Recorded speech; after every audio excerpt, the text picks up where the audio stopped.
नमस्कार। सवाल देश का विद्रोही टोन में आपका बहुत-बहुत स्वागत है। आज हमारे साथ है राजीव खुराना जी और हम जिस टॉपिक पे बात करने जा रहे हैं, अब वो धीरे-धीरे खुल के आने लगा है।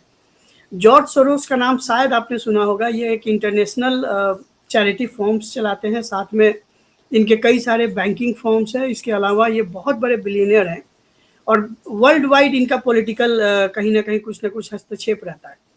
आज के डेट में इनका टोटल नेटवर्थ 6.7 मिलियन डॉलर से भी ज़्यादा है और अमेरिका में रहते हैं और अमेरिका से ही पूरे विश्व के पॉलिटिक्स में कहीं ना कहीं इनका दबदबा बना रहा है। तो आइए समझने की कोशिश करते हैं कि कैसे ये जो है सारे विश्व के पॉलिटिक्स को इफेक्ट डालते हैं और इनका एजेंडा क्या है। तो सबसे पहले आपको समझना पड़ेगा कि ये जॉर्ज सोरोस है कौन। आपने नाम भी बहुत सुना होगा। सो बेसिकली ये हंगरी में पैदा हुए थे और वहाँ पे जब वर्ल्ड वार वन के दौरान जब रसिया लीड कर रही थी विश्व को और वहाँ पे सबसे ज़्यादा आपको पता ही होगा कि किस तरीके से नेशन फर्स्ट का कॉन्सेप्ट था। तो इनको हंगरी छोड़ के भागना पड़ा था, रसिया छोड़ के भागना पड़ा था। एक जगह है बुडापेस्ट, वहाँ चले गए थे और रसिया ने इनके फादर जिनका नाम था टिवेडार सेरोस, उसको वर्ल्ड वार 1 के दौरान पहले तो अरेस्ट कर लिया था, बाद में बहुत समय तक इनको जेल में रखा था।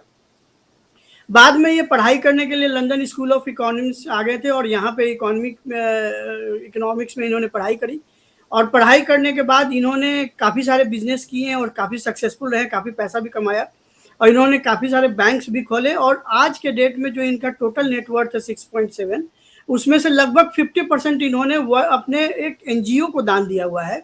वो एनजीओ पूरे विश्व के पॉलिटिक्स में अपनी टांग अड़ाती है।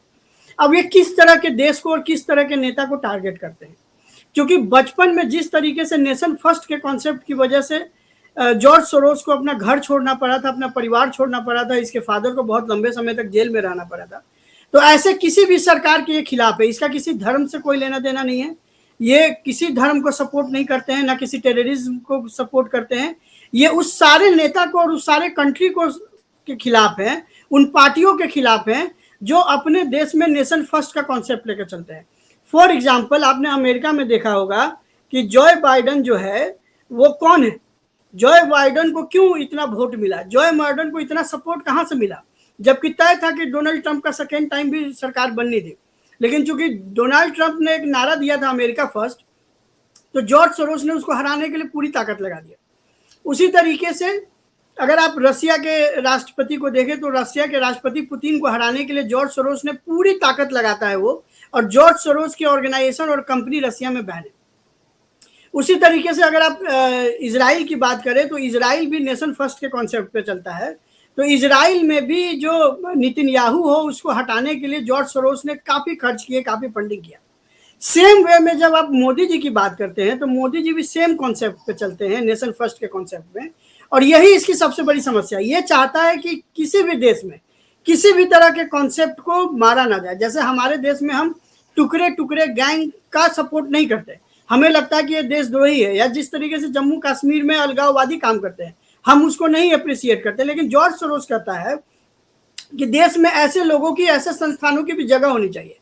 तो जो भी देश कहता है कि नहीं नेशन फर्स्ट, यानी कि मोदी जी कहते हैं हर चीज में भारतीयों का शेयर होना चाहिए, इसका कहना है कि हर चीज में विश्व के लोगों का शेयर होना चाहिए।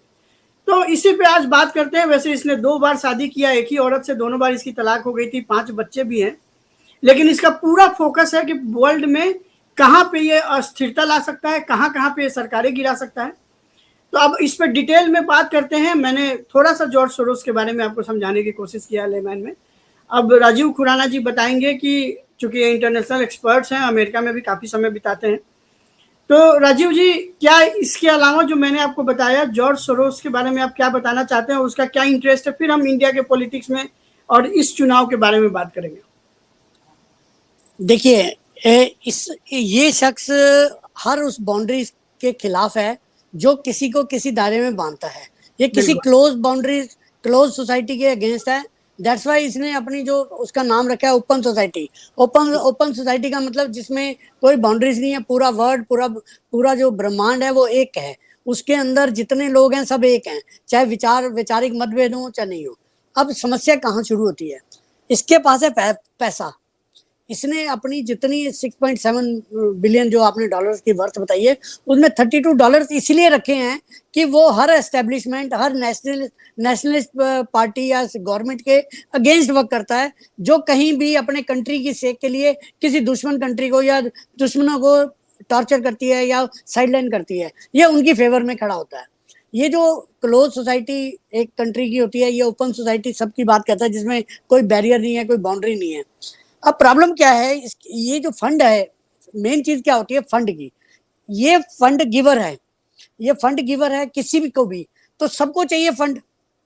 आप इसका इसका एक ट्रैक देखिए, ये खुद 93 ईयर्स का है ये शख्स, और इसमें लगभग 1975 में स्टार्ट किया था ये सारे वर्किंग, जिसे ओपन सोसाइटी या जोरस फंड कहते हैं। जो इसने सबसे पहले साउथ अफ्रीका में जो एक ब्लैक और उसके बीच में फंसा हुआ था, उसके बीच में इसने वर्क स्टार्ट किया। ये हर विक्टिम के लिए बात करता है, हर जो दब रहा है, जो कोई दबा रहा है, reason whatsoever, either they are criminal or not, वो कानून के रक्षक हैं या कानून के रेस्पेक्ट करने वाले हैं या कानून के अगेंस्ट हैं, इसको इन चीजों से मतलब नहीं है।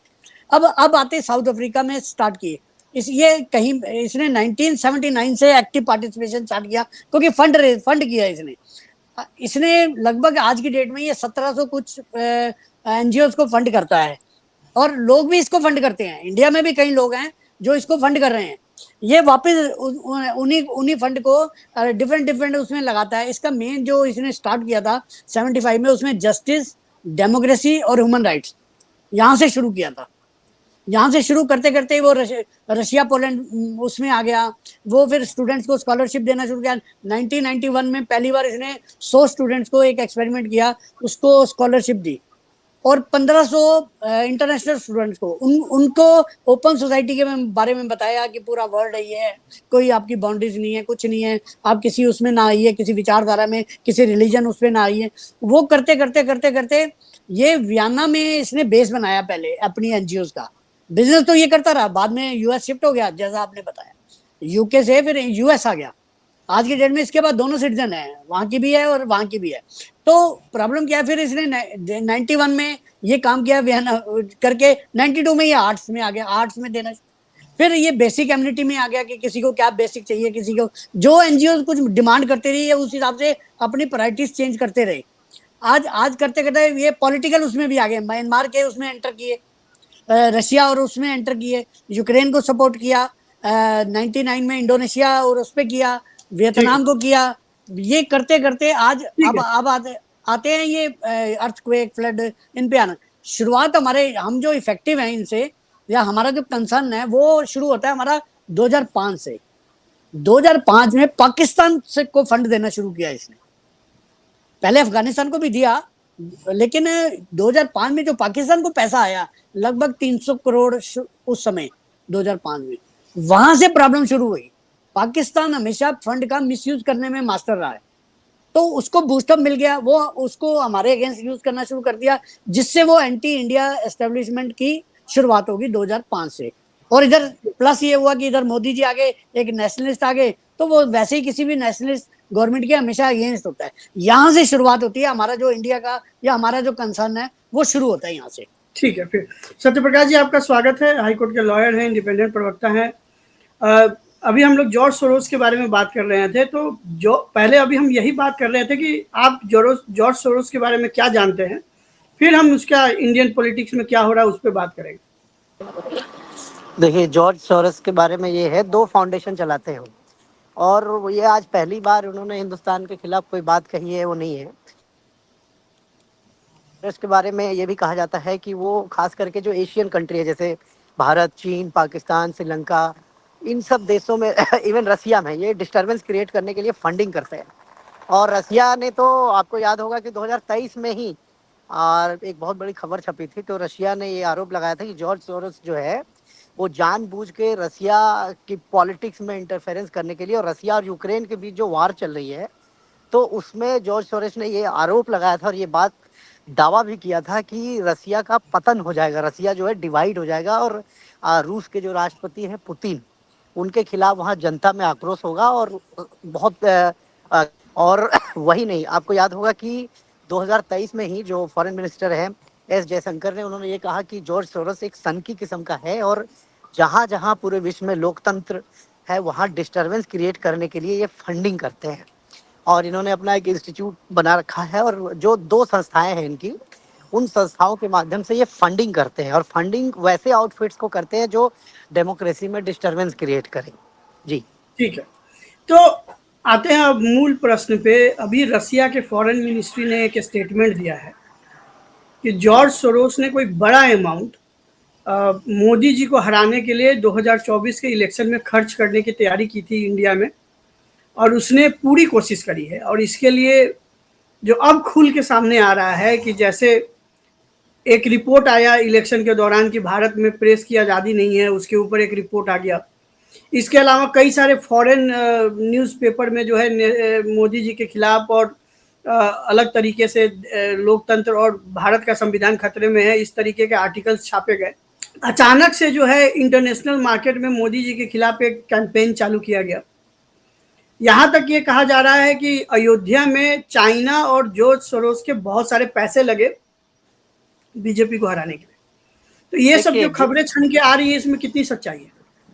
नहीं, देखिए, खबरों में सच्चाई की पुष्टि तो बाद में होगी, लेकिन जहाँ तक बात है कि खास करके जॉर्ज सोरोस की जो आइडियोलॉजी है, उस आइडियोलॉजी को जो सपोर्ट करते हैं, मिशनरी आइडियोलॉजी को, उस आइडियोलॉजी अगर आप देखेंगे तो जॉर्ज सोरोस आज 2024 में भारत के खिलाफ साजिश कर रहे हैं। ये कोई नई बात नहीं है। वो पिछले 10-12 वर्षों से, जब से भारत में नरेंद्र मोदी की सरकार बनी, तब से जॉर्ज सोरोस जो है वो लगातार कई बार तो उन्होंने ओपन स्टेटमेंट दे दिया कि हिंदुस्तान में जो है हिंदू आउटफिट गवर्नमेंट है, इस प्रकार की भाषा का भी वो प्रयोग कर चुके हैं। और आपको याद होगा कि अल जजीरा और राइटर ने 2023 अक्टूबर-नवंबर के आसपास बहुत बड़ी खबर छापी, तो उसी खबर को लेके जहां जहां जॉर्ज सोरोस को लगा कि भारत ताकतवर अंतर्राष्ट्रीय फोरम पे भी बनेगा, वहां पे भी जॉर्ज सोरोस ने कोशिश की कि उस इंटरनेशनल प्लेटफॉर्म पे कोई ना कोई न्यूसेंस क्रिएट किया जाए ताकि भारत की बदनामी हो।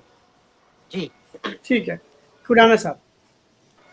मैंने जैसे कहा कि इसकी पूरी हिस्ट्री 75 से 2005 से हम कंसर्न हुए, जब इसने पाकिस्तान को पहला फंड किया। उसके बाद से ये डिफरेंट एमनेस्टी को दे दिया, उसको दे दिया, ग्रीन पीस, ऐसी एनजीओ 1700 एनजीओ। हुआ क्या प्रॉब्लम मोदी से? एक तो मोदी नेशनलिस्ट है, इसको नेशनलिस्ट कहीं पसंद नहीं है, कहीं भी। दूसरा, नेशनलिस्ट होने के कारण इसने एनजीओज बैन करने शुरू कर दिए मोदी ने, क्योंकि एनजीओज का डिफरेंट, आपने 2002 के बाद का ऑनवर्ड देखा होगा, क्या क्या वो सतरंग, वो क्या नाम था, वो तीस्ता की जो था एनजीओ का, उसके फंड, ये जितने फंडिंग हो रहे थे, ग्रीन पीस सब बैन किए। उस कारण मोदी से आप इसको 2013 जो अभी सत्यप्रकाश जी कह रहे थे म्यूनिख सिक्योरिटी कॉन्फ्रेंस में, इसने 19 फरवरी की बात है शायद 2023 में ओपनली बोला था मोदी का नाम लेके कि मैं इसको वो करता हूँ, मैं इसको हटाना चाहता हूँ, ये ठीक नहीं है। वो जो 2023 में इतना ओपन मोदी के लिए बोला है, शायद ऐसा कि उसने ओपनली नाम लेके शायद किसी का नहीं बोला होगा। प्रॉब्लम ये है कि ये एनजीओ को फंड करता है, एनजीओ डिफरेंट वे में इधर उधर पॉलिटिकल उसमें इसमें हर चीज में घुसते हैं। प्रॉब्लम एक और है, ये जो जुडिशरी में एंटर कर गए, जुडिशरी में हमारी जो पॉलिटिकल सिस्टम में एंटर करके, चलो कोई बात नहीं, ये वोटों को दे देंगे, पॉलिटिकल पार्टीज को दे देंगे, हमारी जो एस्टेब्लिशमेंट के अंदर एंटर कर रहे हैं, ये बड़ा खतरनाक है। 2002 से हम बात कर रहे हैं कि जो फंडेड बाय फॉरेन कुछ भी हैं कंपनीज या जो भी हैं ऐसी जो संस्थाएं हैं, उनको लेके ये जुडिशरी में अगेंस्ट चलते हैं हमारे। आप वो सिराजुद्दीन का वो देख लो, उसका एनकाउंटर, उसके बाद क्या हुआ, 2002 के दंगों को बाद में कितने साल एनकैश करते रहे, उसके पीछे फंड सतरंगी जो उसकी है सीतलवाल की। तो ये हाँ, ये लोग हमें प्रॉब्लम तब से शुरू हुई है। और मोदी क्योंकि फ्रंट में है तो इसलिए मोदी बहुत ज्यादा वो कर रहे हैं। इनमें कुछ इंडियंस भी हैं, इसमें ये इसका जिक्र करना बहुत जरूरी है। इसके ऑर्गेनाइजेशन में कुछ इंडियंस हैं और कुछ लोग तो बिजनेसमैन हैं जो फंड करते हैं, फंड रेजर हैं और फंड यूजर हैं। इनमें कुछ हमारे पॉलिटिशियन हैं, उनके रिलेटिव लगे हुए हैं इनके ऑर्गेनाइजेशन में। सत्यप्रकाश, देखिए, ये टूल किट है सारे, बिल्कुल, जो अगर आप समझेंगे इस पूरी मोडस ऑपरेंडी को, तो ये पूरी प्लानिंग के तहत आपको याद होगा कि जॉर्ज सोरोस ने जब पहली बार भारत सरकार के खिलाफ बयान दिया तो भारत ने बहुत कड़ा रुख अपनाया और अंतर्राष्ट्रीय प्लेटफॉर्म पे भी इस बात को उठाई गई कि कोई फॉरेन का जो है फंडिंग भारत में इसलिए कर रहा है कि वहाँ की सरकार को डिस्टर्ब करना है। और एस जयशंकर ने बकायदा अमेरिका में जाके प्रेस को ये स्टेटमेंट भी दिया और उसके बाद से जॉर्ज सोरोस के सपोर्ट में कांग्रेस के कुछ नेता ने भी बयान दिया कि नहीं, भारत में जो है डेमोक्रेसी खतरे में है। अगर आपको याद हो, अखबारों में बहुत चर्चा हुई थी इस बात की। तो आप ये सोचिए कि एक ऐसा आउटफिट जो किसी आइडियोलॉजी को प्रमोट कर रहा हो भारत के बाहर बैठ के, और वो यहाँ के लोकतंत्र पे हमला कर रहा हो कि भारत में लोकतंत्र नहीं है और जब से नरेंद्र मोदी के नेतृत्व में सरकार बनी है तो यहाँ पे एक वर्ग को या एक विशेष जो आइडियोलॉजी वाले हैं उनको प्रोजेक्ट किया जा रहा है। तो इस प्रकार के बयानबाजी करके उन्होंने भारत की छवि को तो खराब करने का प्रयास किया ही, साथ ही साथ जो खुराना जी ने बात कही कि फंडिंग, जो एक पूरा ग्रुप है, एक पॉलिटिकल आइडियोलॉजी को सपोर्ट करने वाले कुछ एक्टिविस्ट हैं, कुछ उसमें जर्नलिस्ट हैं, सबको बाकायदा फंडिंग होती है कि जब भी इस प्रकार का कोई बयान दिया जाए अमेरिका में बैठ के या किसी और कंट्री में भारत के खिलाफ, तो उसको आपको किस तरीके से ट्रोल करना है, कैसे इसको जो है लाना है। और जहाँ तक बात रही कि इस चुनाव में फंडिंग की, तो इसमें कोई, मुझे नहीं लगता है कि कोई झूठ होगी कि फंडिंग नहीं हुई होगी। जिस प्रकार से रशिया ने ये अगर आरोप लगाया है तो कहीं ना कहीं इसमें सच्चाई है और उस सच्चाई की जांच होनी चाहिए कि फंडिंग आखिर किस सोर्स से आई। ये समझने वाली बात है किस सोर्स से इंडिया में फंडिंग आई। क्या उनका जो ओपन फाउंडेशन है, ओपन इंस्टीट्यूट, जो उनके दो संस्था है, उसके माध्यम से पैसे आए या किसी और सोर्स से आए। ठीक है, अब सबसे बड़ा सवाल ये होता है कि क्या फॉरेन का कोई व्यक्ति या फॉरेन का कोई संस्थान भारत के डेमोक्रेसी में, भारत के इंटरनल पॉलिटिक्स में इतना हस्तक्षेप कर सकता है या इतना पावरफुल हो सकता है कि वो देश की सरकार बने या ना बने वो तय कर पाए? नहीं, ये मुझे नहीं लगता कि ये संभव है या किसी भी कंडीशन में ऐसा हुआ हो। केवल भारतीय जनता पार्टी की सरकार बनी हो तभी नहीं, मुझे नहीं लगता कि शायद ऐसा आज़ादी के बाद भारत में कभी वहाँ कुछ इंटरफेरेंस रही। भारत एक मजबूत लोकतंत्र है और था और रहेगा, और इसमें इंटरफेरेंस करने वाले जो भी हैं, जो बयानबाजी होती है केवल और केवल इन्फ्लुएंस करने की, और उसमें भारत के ही जो आउटफिट्स ऐसे आइडियोलॉजी वाले होते हैं जिनका केवल सुख सत्ता पाना है, वो लोग प्रोजेक्ट करते हैं ऐसी आइडियोलॉजी को, मुझे ये लगता है। ठीक है, मैं इसमें एक और बात ऐड करना चाह रहा हूँ। 2015 में ओपन सोसाइटी और सोरोस के जो दोनों फर्में हैं, इन्होंने जो फंड किया वो रोहिंग्यास को किया। और पूरे आप रोहिंग्यास को आप देखिए, म्यांमार से जब चले और जहाँ जहाँ गए, कहीं भी नहीं गए, वो इंडिया में गए, इंडिया में एस्टेब्लिश हुए, इंडिया में उनको सब कुछ फैसिलिटी मिली। अगर उनको फंड हुआ है, अगर फूड के लिए, वाटर के लिए, क्लोथिंग के लिए होता तो कोई दिक्कत नहीं थी। उनको एस्टेब्लिश करने के लिए, उनको सिटीजनशिप दिलवाने के लिए ये जो सारा फंडिंग हुआ ना, वो भी इन्हीं से हुआ है। आज जो क्योंकि इंडिया एक सॉफ्ट डेमोक्रेटिक कंट्री है, सॉफ्ट टारगेट है। सत्यप्रकाश जी कह रहे थे इंडिया बहुत स्ट्रॉन्ग डेमोक्रेसी है, ठीक है, पर सीधे another part of the coin, India एक सॉफ्ट टारगेट है। यहाँ पे इतना सॉफ्ट है कि यहाँ कुछ भी कर सकते हैं आप, इनकी सिक्योरिटी के साथ खेल सकते हैं। आज रोहिंग्या सिक्योरिटी थ्रेट है हमारे पूरे इंडिया को। सत्यप्रकाश जी कुछ जवाब देना चाहते हैं इसका? लगता है उनका कनेक्शन डिस्कनेक्ट हो गया है। भारत एक मजबूत लोकतंत्र है, इसमें कोई दो बात नहीं है। हाँ, ये बात भी सच है कि कुछ हद तक कुछ बाहरी ताकतें जो है वो इन्फ्लुएंस करने की कोशिश करती है और समय समय पे किसी अन्य माध्यम से फंडिंग हो, और फंडिंग करके ही एक जो ग्रुप है, मैंने एक बात कही ना कि जो टूल किट है, ये सब टूल किट के माध्यम से किसान आंदोलन में भी तो इसका नाम आया था और टूल किट का नाम आया था। ये सब आपको याद होगा, पनामा पेपर में भी इन लोगों का नाम आया था, नाम है पनामा लेक्स। ठीक है, पनामा पेपर्स। ठीक है, तो बस अब आखिरी, अब इस प्रोग्राम को यहीं पे समाप्त करते हैं। हम लोगों ने जितना जरूरत था उतना कवर किया। अपना अंतिम कमेंट दीजिए खुराना साहब। मैं ये कह रहा हूँ, हम ऑलरेडी ISI, चाइना, पाकिस्तान और खालिस्तान, इन फंडिंग से परेशान हैं। ऊपर से ये जो शुरू है क्रिश्चियन मिशनरी का जो फंड है, उनसे परेशान है। हमारा कंट्री इनसे अनस्टेबल रहता है, डिस्टर्ब रहता है।